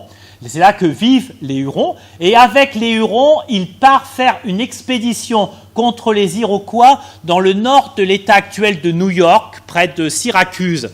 Et là, ils font le siège d'un fort iroquois. Alors un fort qui est très bien défendu avec une palissade, avec des troncs d'arbres qui est très élaboré. Et Champlain, alors il demande à ses alliés amérindiens d'allumer un feu pour essayer d'incendier la palissade que les Iroquois ont construite. Et en même temps, Champlain a fait ériger un échafaudage, là, en menuiserie, ce qu'on appelle un cavalier. Et sur la plateforme, il a mis des tireurs, donc des Français avec des arquebuses, et comme ça, ils peuvent tirer à l'intérieur de l'enceinte sur les Iroquois. Alors c'est assez ingénieux, mais c'est un peu la pagaille. Les Amérindiens font un peu ce qu'ils veulent. Champlain, il n'arrive pas à se faire obéir, et si bien qu'il n'arrive pas à prendre ce fort. Ils échouent. Et bon, il faut quand même quelques prisonniers, donc l'honneur est sauf, les Amérindiens sont contents, mais Champlain est très déçu parce qu'il ne peut pas prendre le fort. Et puis en plus, il reçoit une flèche dans le genou, et cette flèche, cette blessure va le faire beaucoup souffrir, et il va avoir beaucoup de mal à revenir chez les Hurons. Il va être mis dans un panier en osier, et c'est un Huron qui va porter ce panier avec Champlain à l'intérieur pendant tout le voyage du retour. Alors, le voyage est quand même extrêmement... oui, ils font faire tout ça. Alors, le voyage est quand même très périlleux. Alors là, Champlain, il en a ras-le-bol. Il a beaucoup souffert. Et il n'est pas au bout de ses peines, parce qu'une fois arrivé chez les Hurons refusent de lui fournir des canaux pour qu'il puisse retourner à Québec. Parce qu'ils disent qu'ils n'en ont plus assez de canaux. Donc, Champlain est obligé de passer l'hiver 1615-1616 chez les Hurons. Alors bon, chez les Hurons, c'est à la rude, il faut vivre avec les Hurons comme les Hurons, c'est un peu difficile pour quelqu'un qui n'en a pas tellement l'habitude. Donc Champlain va passer un hiver quand même assez difficile chez les Hurons, mais bon, il a quand même le temps d'observer leurs coutumes. Voilà, ça c'est un dessin qu'il a fait, qui représente une danse huronne, donc un rituel de guérison. Et là, vous avez donc une huronne qui tient un hochet qui est formé d'une carapace de tortue dans laquelle il y a des cailloux. Et donc ça, c'était un rituel de guérison, pour essayer de guérir donc une femme qui était malade. Alors Champlain donc passe l'hiver chez les Hurons, et finalement donc il peut, à la fin, au printemps 1616, il peut revenir à Québec, et de là il rentre en France. Alors ça, cette défaite de 1615 l'a quand même profondément marqué, et Champlain il se rend compte que il ne peut pas tirer grand-chose des Indiens. Les Indiens sont pas il ne peut pas faire la guerre. Il voudrait faire une guerre à l'européenne, mais il veut faire une guerre à l'européenne avec des Amérindiens. C'est pas possible. Donc finalement, Champlain, il change de tactique et il va essayer d'envisager à partir de ce moment-là une paix générale entre toutes les nations amérindiennes dans l'Amérique du Nord-Est. Et son objectif, ça va être de faire la paix avec les Iroquois. Et il va y parvenir, puisque de 1624 jusqu'à 1627, il y a eu une paix entre les montagnais et les Iroquois, qui a été conclue. Et Champlain a joué un grand rôle dans la conclusion de cette paix.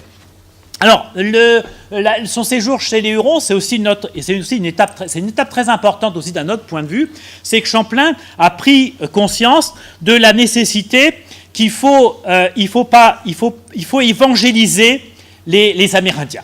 Il faut évangéliser les Amérindiens, mais pour que ça marche, il faut aussi les franciser.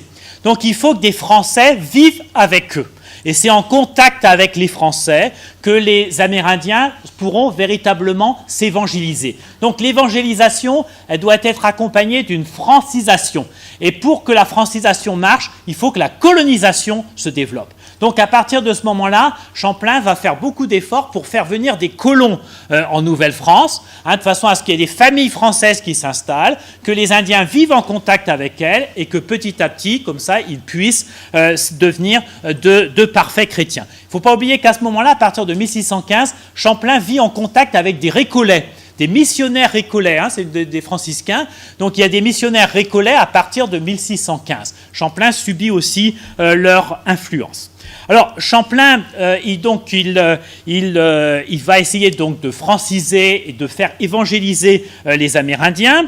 Alors c'est pas facile, il a besoin de soutien, et donc en 1619, il fait paraître un nouveau livre. À chaque fois qu'il a besoin d'aide, à chaque fois qu'il a besoin de subsides, qu'il a besoin d'argent pour ses campagnes, eh bien il fait paraître un livre. Il fait la promotion de ses efforts.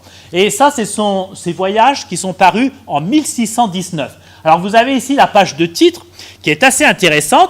Vous remarquerez ici tout en bas, vous avez une scène de torture. Vous voyez, ça c'est quelque chose qui a beaucoup impressionné Champlain.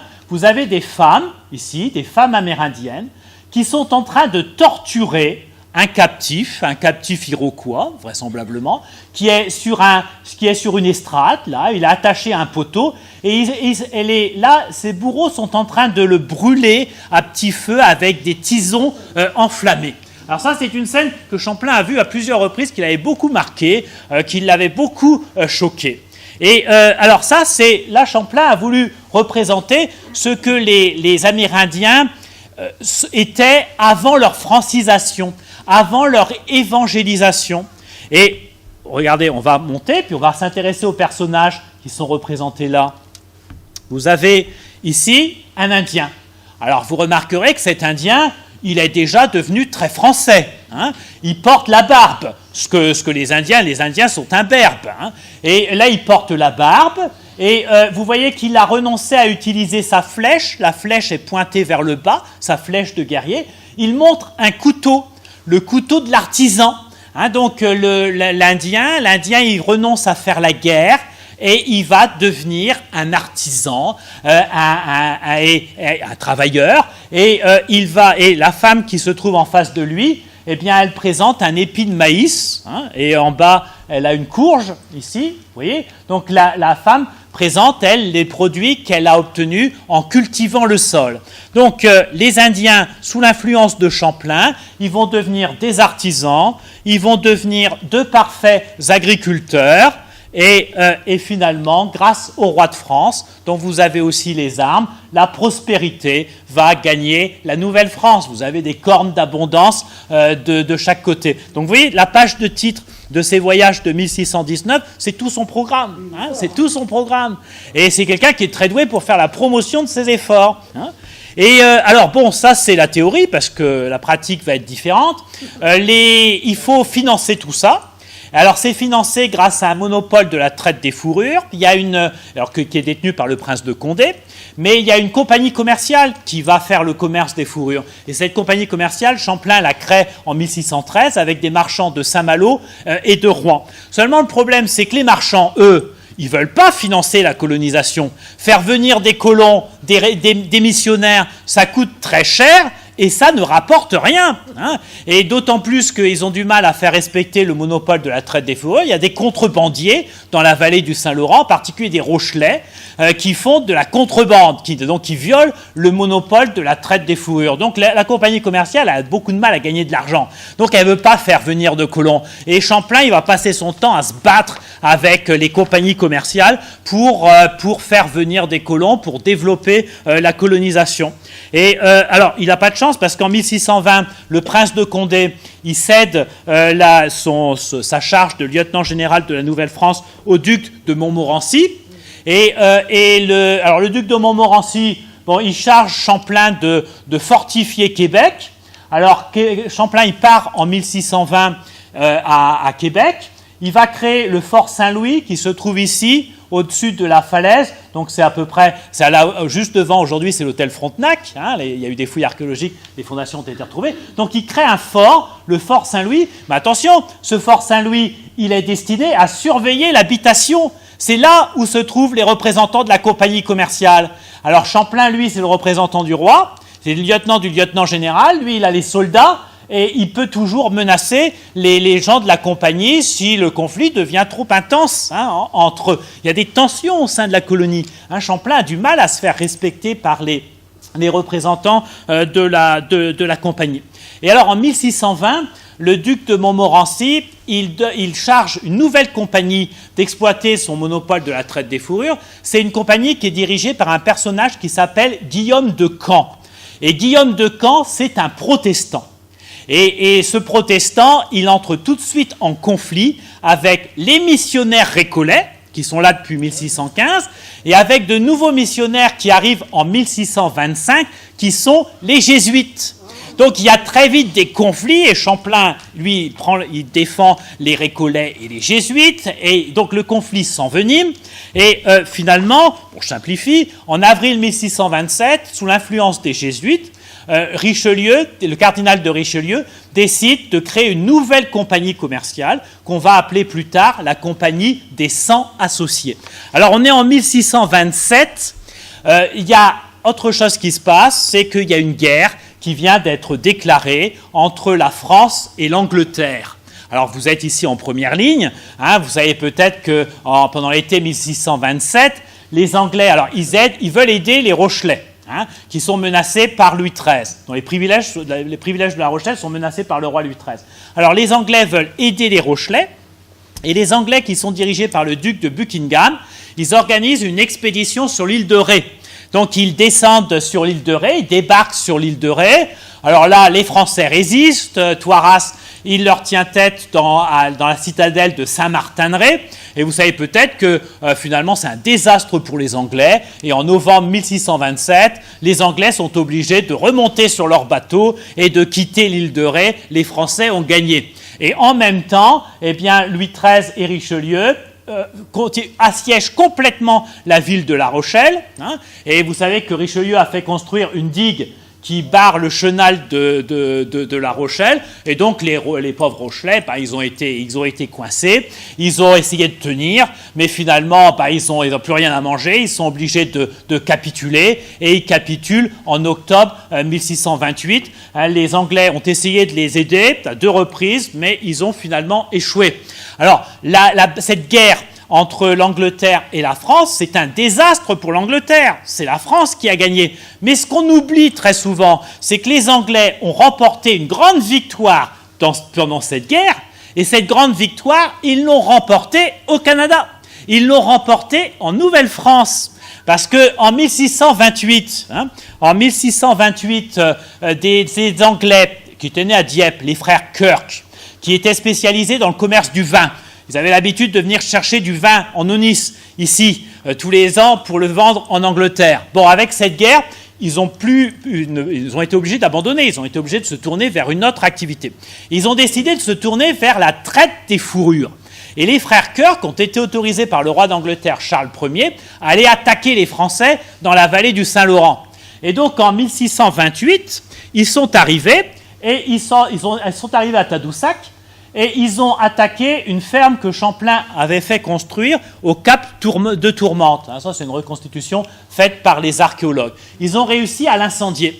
Et ils ont envoyé une barque à Québec, où se trouvait Champlain, pour lui demander de capituler et pour lui demander de livrer Québec aux Anglais.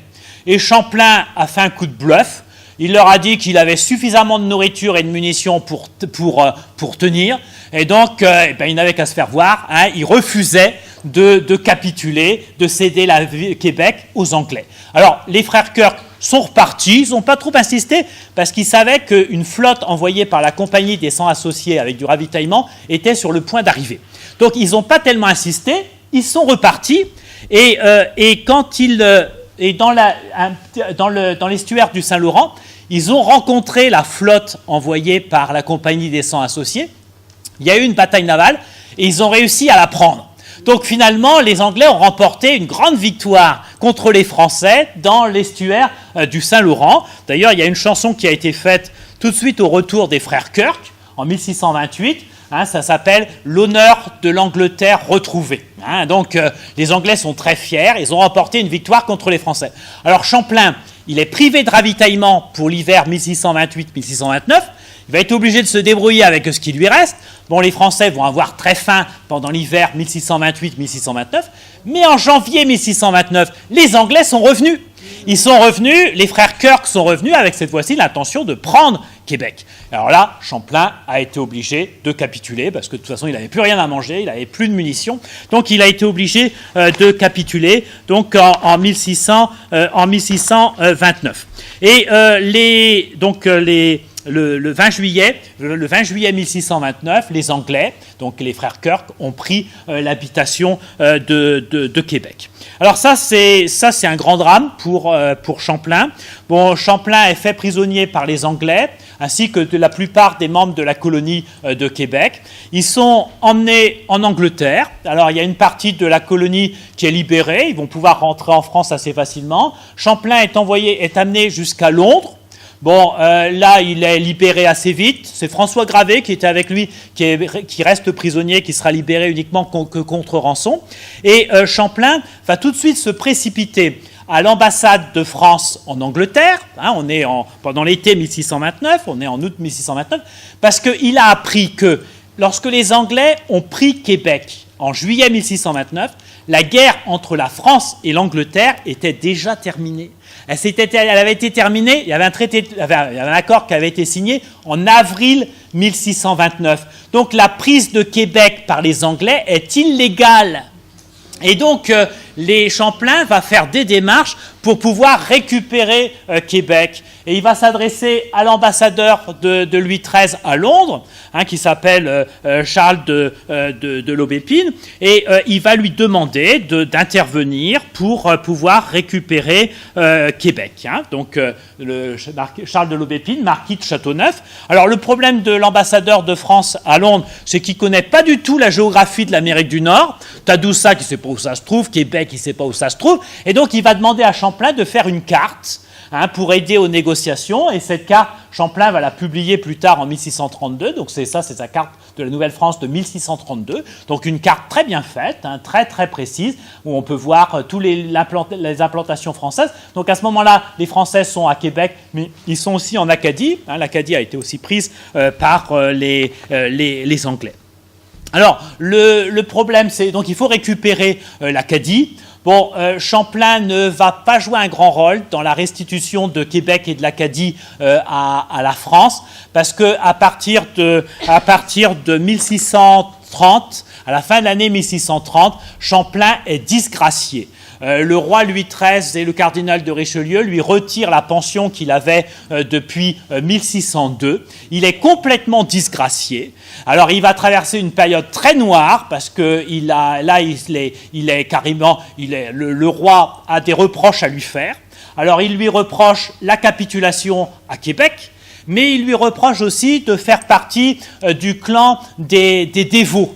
Vous savez peut-être qu'à ce moment-là, à la cour, il y a une lutte assez rude entre, d'un côté, Marie de Médicis, qui est la mère du roi Louis XIII, et Marie de Médicis est alliée avec le principal ministre de Louis XIII de l'époque, qui s'appelle Michel de Marillac. Et Marie de Médicis et Michel de Marillac, ils font partie du groupe de ce qu'on appelle les dévots. Alors eux, ils veulent que la France s'allie avec l'Espagne et que la France éradique le protestantisme partout où il existe. Et ce groupe des dévots s'oppose au cardinal de Richelieu, qui lui est quelqu'un de beaucoup plus réaliste et qui privilégie les intérêts de l'État face aux intérêts de la religion. Et donc lui, le cardinal de Richelieu est davantage favorable à des alliances de la France avec les protestants pour faire la guerre à l'Espagne, l'Espagne étant l'ennemi principal. Pour Richelieu, l'ennemi, c'est pas le protestantisme, l'ennemi, c'est l'Espagne. Et pour vaincre l'Espagne, la France peut s'allier avec les protestants. C'est ce que Richelieu pense, même si c'est lui qui a assiégé la ville de La Rochelle. Il a assiégé La Rochelle, pas parce qu'il voulait éradiquer le protestantisme, c'est parce qu'il voulait supprimer les privilèges de la ville de La Rochelle, mais c'est pas par haine du protestantisme. Et alors Champlain, lui, alors là c'est le père Joseph, qui est aussi un proche de Richelieu, qui joue aussi un grand rôle dans la définition de sa politique étrangère. Alors Champlain est coincé et fait partie du clan des dévots. Je n'ai pas eu l'occasion de vous en parler, mais Champlain est marié. Il a épousé en 1610 une très jeune fille qui s'appelle Hélène Boulet, qui était protestante. Et Champlain a déployé beaucoup d'efforts pour obtenir la conversion de sa femme au catholicisme.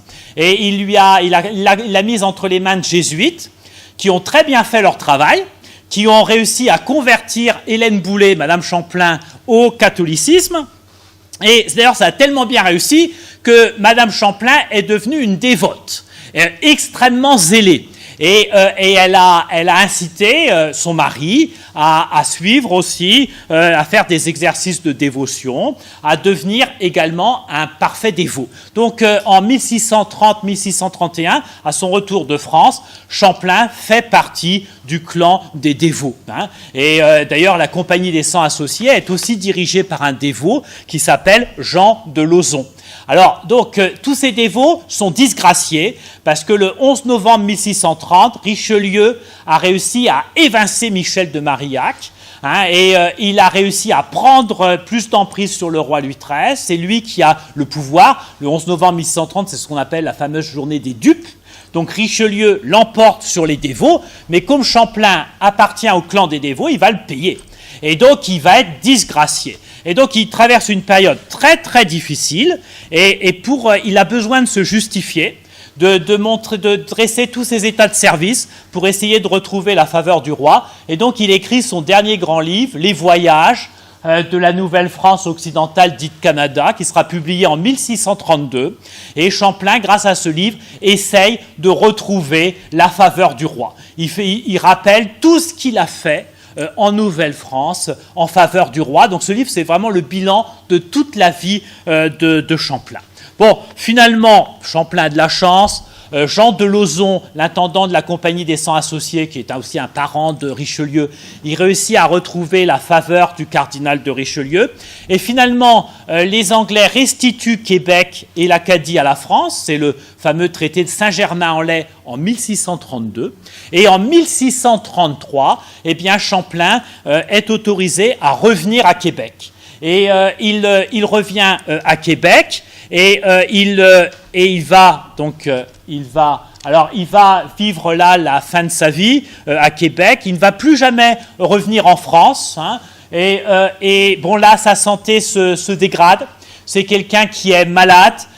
On peut penser qu'à la suite de sa disgrâce, il a connu une dépression assez difficile. Donc c'est un homme qui a été vraiment brisé par sa disgrâce, qu'il considérait comme étant très très injuste. Donc il entre dans un état dépressif très très profond. Il ne sort plus de Québec. D'ailleurs, tous les membres de son entourage se doutent que ça va mal se terminer, qu'il risque bientôt de mourir. Et finalement, à la mi-octobre 1635, il est frappé de paralysie, c'est ce que disent les textes. Donc vraisemblablement, il a fait un AVC, un accident vasculaire cérébral. Donc il est paralysé, il a une partie de son corps qui est paralysée. Bon, il arrive quand même à dicter son testament. Son testament, il le signe le 17 novembre 1635. Alors c'est le document que vous avez là. Hein. Donc c'est un document qui est assez émouvant. C'est pas lui qui l'a écrit, hein, il l'a dicté, mais il l'a signé. Et vous voyez là, sa signature est très hésitante. Hein, donc c'est quelqu'un qui a vraiment beaucoup de mal à écrire, qui est très affaibli par la maladie. Donc il signe son testament le 17 novembre 1635 et il meurt le jour de Noël, le 25 décembre 1635. Il meurt dans le fort Saint-Louis à Québec. Alors ses obsèques sont célébrées peu de temps après par le père Lallemand, qui est un père jésuite. C'est aussi un père jésuite qui prononce son oraison funèbre. Et Champlain a été enterré dans l'église paroissiale Notre-Dame de Recouvrance. Alors le problème, c'est que cette église, elle a été détruite, elle a été reconstruite. Et vous savez peut-être que notre grand drame aujourd'hui, c'est qu'on ne sait pas où se trouve le corps de Champlain. Hein, on a perdu sa trace. Alors, on ne désespère pas de le retrouver un jour, mais bon, vraisemblablement, ces ossements ont été mélangés à d'autres ossements et se trouvent aujourd'hui dans la crypte de la cathédrale de Québec. Hein, donc, il est fort probable qu'on ne retrouve jamais, malheureusement, les ossements de Champlain. Donc, on ne connaîtra vraisemblablement jamais son visage. Hein, on ne pourra pas le reconstituer. Donc, vous voyez, ce qui caractérise vraiment la vie de Champlain, c'est la persévérance. Hein, c'est quelqu'un qui pendant toute sa vie a essayé de construire une nouvelle France outre-Atlantique. Alors Champlain, c'est le fondateur non seulement de Québec, mais aussi de l'Amérique française, hein, puisque c'est lui il fait partie des fondateurs de l'Acadie, il fait même partie des fondateurs de l'Ontario français. Hein, on va célébrer l'année prochaine le 400e anniversaire de son arrivée en Ontario. Mais bon, il ne faut pas oublier que Champlain n'est pas un homme seul. Hein, il a été accompagné par le roi Henri IV, qui l'a soutenu. Il a été accompagné par le Malouin qui habite à Honfleur, François Gravé, qui connaissait très bien l'Amérique du Nord. Il a été accompagné par l'homme originaire de Royan qui s'appelle Pierre Dugas de Mons. Hein, et il ne faut pas oublier aussi que Champlain, il a pu bénéficier de toute l'expérience acquise par les nombreux pêcheurs français qui ont fréquenté les littoraux de l'Amérique du Nord-Est, les bancs de Terre-Neuve, depuis 1504. Et parmi beaucoup de ces pêcheurs venaient du Pays Basque, français venaient de Normandie, mais beaucoup venaient aussi de Saintonge et même d'Aunis. Voilà, je vous remercie pour votre patience.